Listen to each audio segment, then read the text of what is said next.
After 3 years in jail, Casey Anthony is now a free woman. But her release doesn't necessarily mean she is a free woman for sure. KHOU 11 News reporter Sherry Williams is joining us live from Southwest Houston with a look at what's next for Anthony. And we've been sitting around having breakfast, me and this legal team, a dream team really. Rania Mancurios, yep. I got it right, she's a local attorney. Gerald Treese, of course, our KHOU 11 News analyst. And Joe Owmby, many years famous prosecutor in Harris County, now an attorney in private practice. That's right. So we were talking about, you just brought up a good point with Casey Anthony. Why is she appealing the lesser charges when some people feel she got away with murder? Well, I'm one of the people that feel like she got away with a lot. She's convicted on 4 misdemeanors of lying. The question is, why would she appeal it? I think it all has to do with civil liability. If she can sort of extend that question out, and remember, the Fifth Amendment, she could take that again, but it doesn't have the same vitality in civil litigation. Right. But I think it's all about the civil litigation. What do y'all think? Well, her attorneys were saying those 4 lies were not material to anything in the case. Therefore, it wasn't justifiable that she'd be charged, you know, and be held liable for them. So.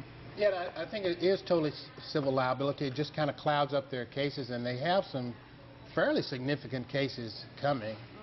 And it's going to be hard, as you say, for her to make money and keep money while those cases are pending. And you had a theory about what might have happened as to why this jury acquitted her of murdering her daughter. Be careful, Joe. It really made Rania upset. Well, it does upset people, but I'm not the only one that feels this way, that in cases where parents kill children, especially mothers, there's sometimes a sense of ownership that causes a jury to want the prosecution to go one step when they kill their further, own when children. they kill their own children. I completely disagree with you. I think the reason people are so upset about this case specifically is that this little girl was killed by her mother, not by a stranger that has no duty to take care of her. Her mother needs to take care of her. Had she snatched some kid or gone next door and killed a neighbor's kid, there's no way, no matter what the evidence showed or didn't show. I feel empathy towards the parents that lost a child, but I am angry that this woman could have killed her own child. She is so concerned about getting out of prison and being safe and all these decoys and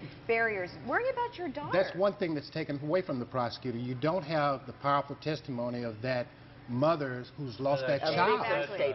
You don't have a victim, someone to speak for that child that's no longer there. But don't you think it's strange that the mother wouldn't testify, that in fact that all this grief she's supposed to have that any mother would have? And like I told y'all when we first sat down here, my wife is outraged about this verdict, but I'm outraged because in Houston, Texas, you have children killed all the time. Yes. Not that it's something that we get as much media publicity. Children die in locked cars. Children die. And you said the day the verdict came down, there was a child. Yes, right here in Houston. This case is so good because it's waking us up. We need to go back to our cores. We need to care about our children, as we were saying, more than we care about our pets. You know, a child left in a car, a child that's abused at home, a child being molested. We have to wake up, we have to start caring about our children, and this has to stop. At the end of the day, that's what's kind of lost in all of this. Yes. A little toddler, a little girl, suffered horribly and is now dead. And potentially at the hands of her own mother. I'm sorry, it's just I don't even think it's inexcusable. potentially under any argument at the hands of her mother, either through negligence or intent. Exactly. But my point is not, you know, things happen in the legal system that don't work out all the time. Whatever justice is sometimes isn't fair.